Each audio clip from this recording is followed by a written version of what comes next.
नमस्कार, जय हिंद साथियों। साथियों, जनहित से जुड़े एक मुद्दे को लेकर मैं आप सभी के बीच आया हूं।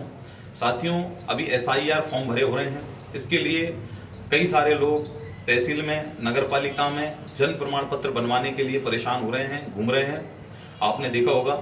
और साथियों, उन लोगों को काफ़ी ज़्यादा परेशानी का सामना करना पड़ रहा है।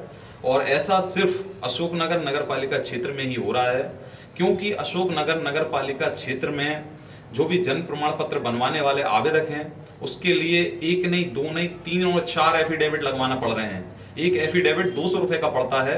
तो इस कारण उनके 700-800 रुपये का फिजूल खर्ची ये एफिडेविट बनवाने में हो रही है। उसके साथ साथ उनके दो गवाहों को, स्वयं आवेदक को बहुत ही ज़्यादा मुश्किल और परेशानी का सामना करना पड़ रहा है।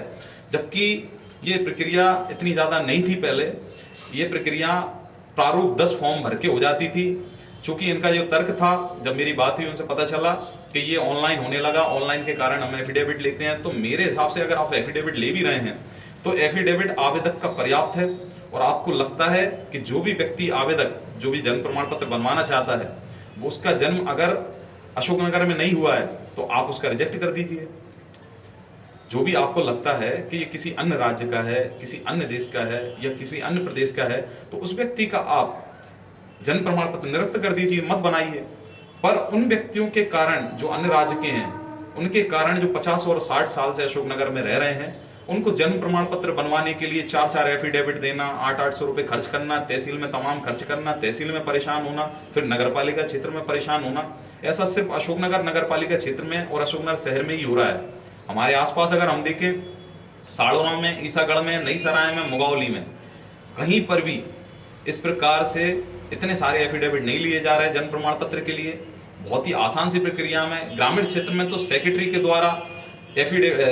द्वारा प्रारूप 10 सिग्नेचर देने के बाद ही तहसीलदार जी द्वारा आदेश निकाल दिया जाता है जन्म प्रमाण पत्र के लिए। बहुत ही सरल प्रक्रिया है।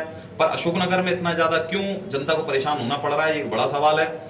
और मेरा निवेदन है इस वीडियो के माध्यम से नगर पालिका अध्यक्ष जी और नगर पालिका सीएमओ जी से कि आप जन्म प्रमाण पत्र की प्रक्रिया को सरल बनाइए। 4-4 एफिडेविट ना लेते हुए एक आवेदक के एफिडेविट के आधार पर जन्म प्रमाण पत्र के लिए आप आदेशित कीजिए, ताकि जनता को सुविधा हो, परेशानी ना हो और फिजूल खर्ची से वो बच सके। ये मेरा निवेदन है। जैसा कि आसपास की नगर पालिकाओं में प्रक्रिया चल रही है जन्म प्रमाण पत्र बनवाने के लिए, वैसी ही प्रक्रिया अशोकनगर की नगर पालिका में हो, ये मेरा नगर पालिका अध्यक्ष जी और सीएमओ जी से निवेदन है। और सरकार की एक बहुत बड़ी उपलब्धि मैं आप सभी को बताता हूँ। भाजपा सरकार ने, मोहन यादव जी की सरकार ने, जो स्टाम्प शुल्क 50 रुपये हुआ करती थी, उसे सीधे 200 रुपये कर दिया। 50 रुपये से 60-70-100 रुपये नहीं किया, सीधे 200 रुपये कर दिया। तो ये कहाँ का न्याय है जनता के साथ? ये तो सरासर जनता की जेब काटी जा रही है। ये जनता को भी समझना चाहिए।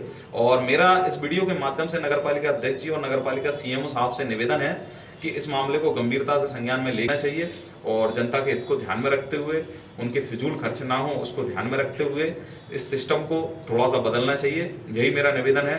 बहुत बहुत धन्यवाद। जय हिंद, जय भारत।